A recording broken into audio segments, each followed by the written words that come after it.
Buenas tardes, yo soy José Dueñas y voy a hablarles de la doctrina Monroe para mi examen de Historia Contemporánea de América Latina. Bueno, pues la doctrina Monroe, podemos hablar de ella, de sus causas, sus consecuencias, su importancia en la actualidad. Pues bien, durante los primeros años de Estados Unidos como nación, el pueblo sentía que la presencia de las colonias no independientes y de las grandes potencias europeas como Inglaterra, aún en territorio americano, serían una gran amenaza para la soberanía de la nación emergente.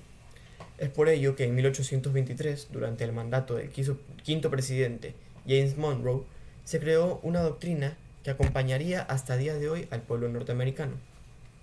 América para los americanos. Este es el lema sobre el cual se levanta la doctrina Monroe, la cual, en tiempos de la colonia, buscaba el mutuo crecimiento entre las potencias europeas, tanto como las potencias latinoamericanas emergentes. Aunque en principio se creía que los ingleses rechazarían por completo esta idea, esta doctrina, los británicos aceptaron la creación del movimiento por intereses propios.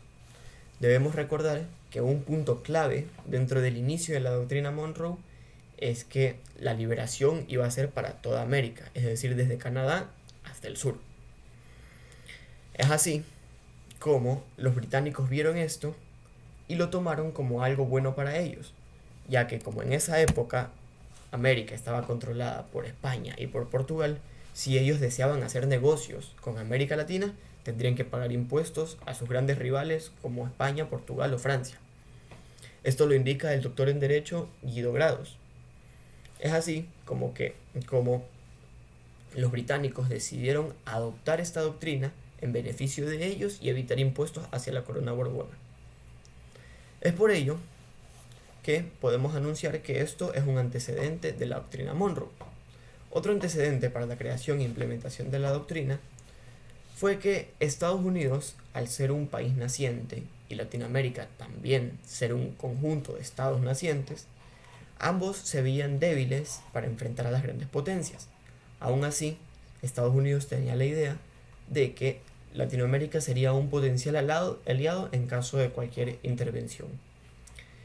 Así también, al otro lado del mar Atlántico ya ocurrían antecedentes ante esta doctrina. Las últimas revoluciones absolutistas o las últimas monarquías absolutistas, como España, Austria, Rusia y Prusia, temían que las nuevas revoluciones impulsadas por la Ilustración, por la Revolución Francesa y por la Revolución Americana fueran un motivo para hacer la desaparición de estas coronas. Esto ocasionó que en Europa se creara una alianza, la Santa Alianza, la cual buscaría recuperar el territorio perdido dentro de Latinoamérica. Esto fue una motivación para el presidente Monroe, el cual buscaba firmemente la independencia de todas las naciones americanas. Es así como, bajo estos antecedentes y bajo este contexto, ocurre la doctrina Monroe. A día de hoy la doctrina Monroe sigue estando presente en nuestras vidas, así que dadas las consecuencias, vamos a hablar de lo que es dadas las causas, vamos a hablar de lo que son las consecuencias.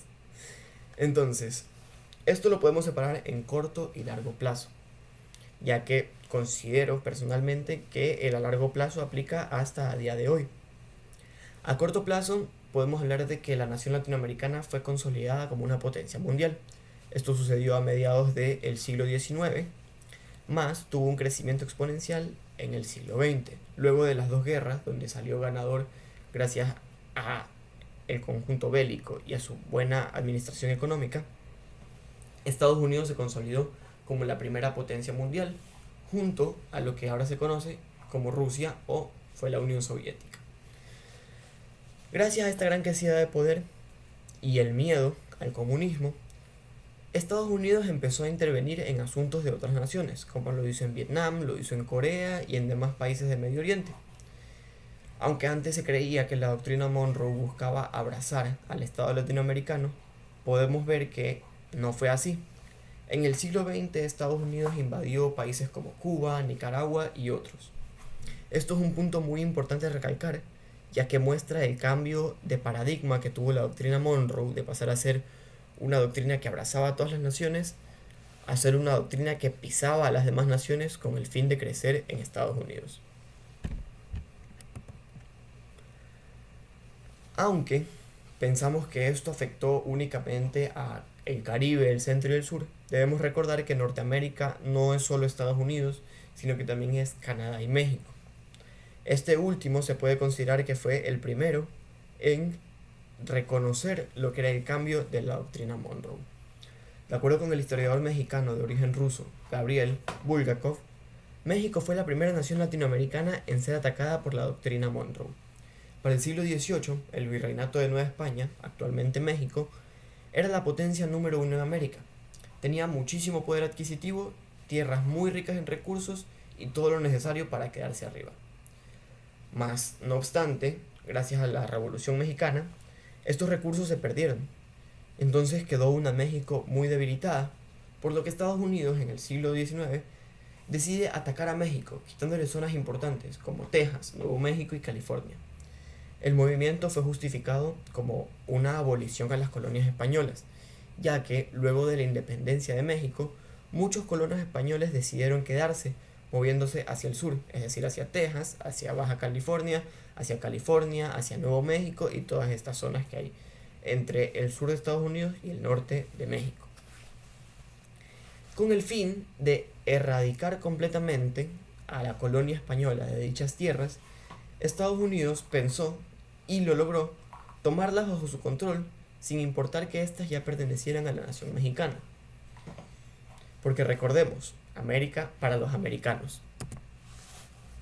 Recordemos también que cuando empezó el movimiento se buscaba el bien común de todas las naciones, así sea del norte o del sur, del centro o Caribe.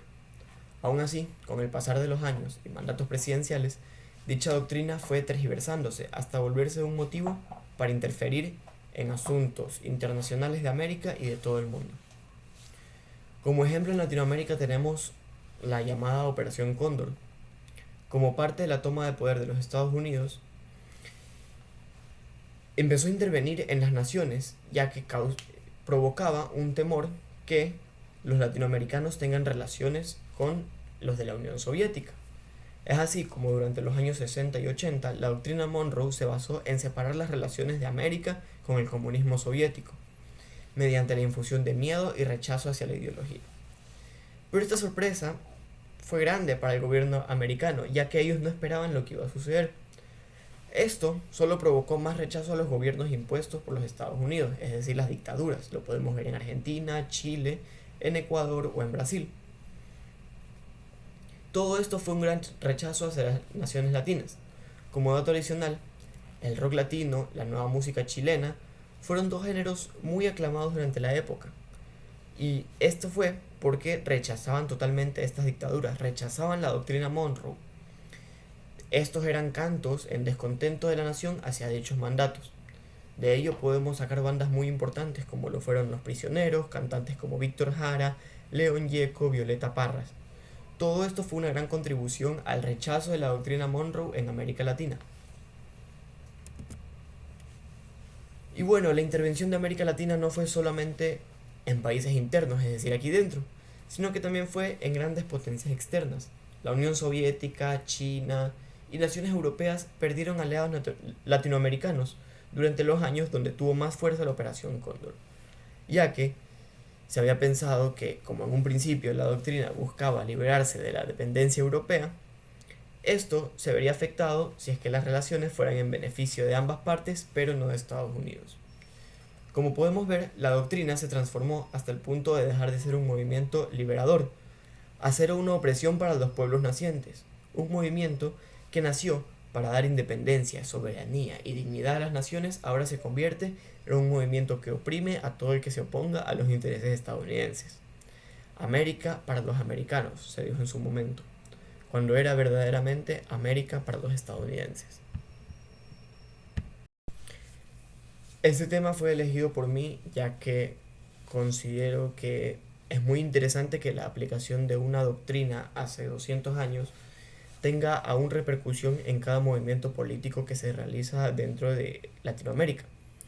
La polarización política, la migración, los conflictos internos que hemos tenido, todo es parte de esta doctrina. Vemos a día de hoy como miles de latinoamericanos se arrodillan ante los gobiernos estadounidenses, como gobernantes latinoamericanos bajan la cabeza y aceptan órdenes de potencias mundiales. Vemos cómo vamos perdiendo la soberanía, cómo vamos perdiendo la dignidad, cómo vamos perdiendo el patriotismo, con tal de complacer al más poderoso. América Latina está muriendo, no de manera física, pero sí de manera patriótica. Cada día que pasa volvemos a la colonia. Con cada día que pasa estamos un paso más cerca a ser una colonia nuevamente, pero esta vez no de España, no de Portugal, no de Inglaterra. Esta vez estamos más cerca de serlo de aquel que en su día se hizo llamar aliado y protector. Es por eso que no debemos bajar la cabeza en ningún momento. Debemos alzarnos y exigir que se respeten nuestros derechos. Somos naciones libres que luchan por la independencia. Por eso, una vez más afirmo, América para los americanos. Pero recordando las palabras del cantautor venezolano, americanos no son solo los del norte de América, sino a los que América amamos.